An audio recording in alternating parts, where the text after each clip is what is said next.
Hello, welcome to our midweek Advent devotion for Grace Lutheran Church and Grace Lutheran School. And as you can see behind me, this season during Advent, we're really just making our way around the Advent wreath, and we're talking about what each of these candles on the Advent wreath, what they mean, what they symbolize, what they teach us. And if you would remember, a few weeks ago, we lit the first of these candles, and that candle is this one over here. This is called the prophecy candle. And the prophecy candle is a candle that reminds us about all the promises that God made about Jesus in the Old Testament. From the first time that God gave a promise to send a Savior, he gave that to Adam and Eve, the Garden of Eden, when he promised them that he was going to send someone who was going to crush the serpent's head. And we know that when God makes a promise, we can expect that it will happen. And that's what the prophecy candle teaches us as well, to expect God's promises to come true. So if God promised that he was going to send a Savior, it was going to happen. But it didn't happen as quickly as maybe people thought it would or wanted it to. God had his own time. He has his own plan of salvation for us. And it took almost 4,000 years. It took a long time, and that's why we have these 4 candles on our Advent wreath, because as we light each of them and we get closer to Christmas, we are reminded of the 4,000 years of prophecies that God gave to his people. And those prophecies explained in great detail exactly who Jesus was, what Jesus was coming to do, even where Jesus was going to be born. You know what? That's why we light the second candle on our Advent wreath, and that candle is in fact called the Bethlehem candle. And the Bethlehem candle is a candle that reminds us about being prepared. You see, Bethlehem wasn't prepared to meet Jesus, were they? They didn't have a place ready to meet the Christ child. They didn't have a room ready for him in the inn. Jesus had to be born in a lowly stable and placed in a manger where animals feed.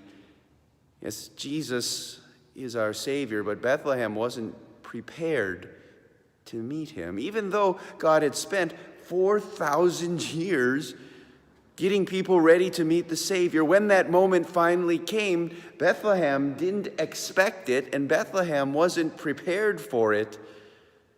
And we want to remember that when God makes a promise, we should expect it to happen and be prepared for it as well.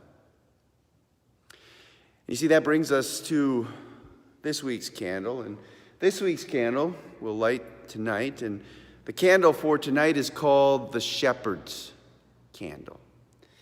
And the Shepherd's Candle is a candle that really represents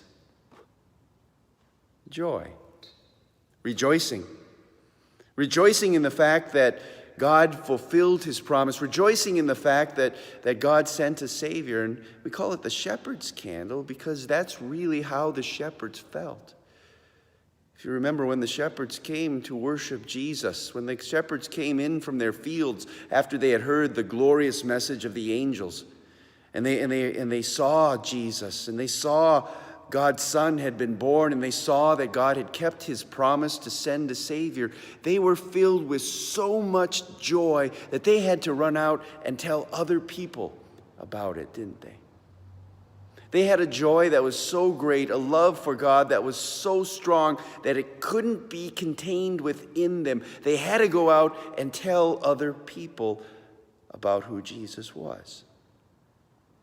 And that's an important candle for us to light. That's why that candle is, it's a little bit different color than the other candle. It's more rose-colored. It's more of a pink color because that's a symbol of joy, a symbol of happiness, to rejoice in something, to have news that is so good that you can't hold it within yourself, that you have to go out and tell other people about it. And you see, that's what the gospel message is.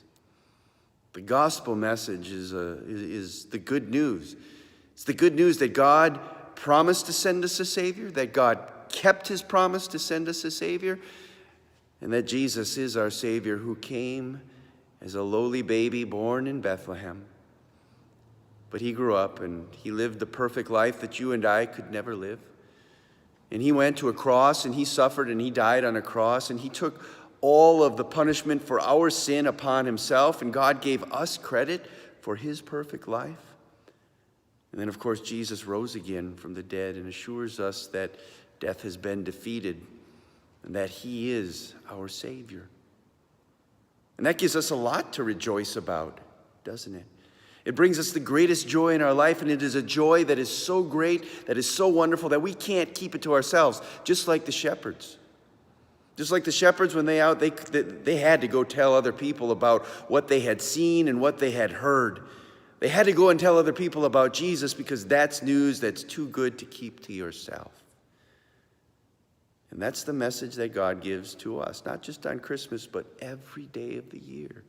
We can learn from the shepherds to rejoice that Jesus has come, that Jesus has saved us, and to be filled with such great joy that we want to go and tell other people too. That's our Advent message for this week. We wish all of you God's richest blessings. And we hope to see you right back here next week on our Advent wreath adventure, and we will light our fourth candle next week. Until then, we wish you all God's richest blessings as you expect Jesus to come, as you are prepared for Jesus to come, and as you rejoice at the good news that Jesus is our Savior. God bless you all, and we will see you next week.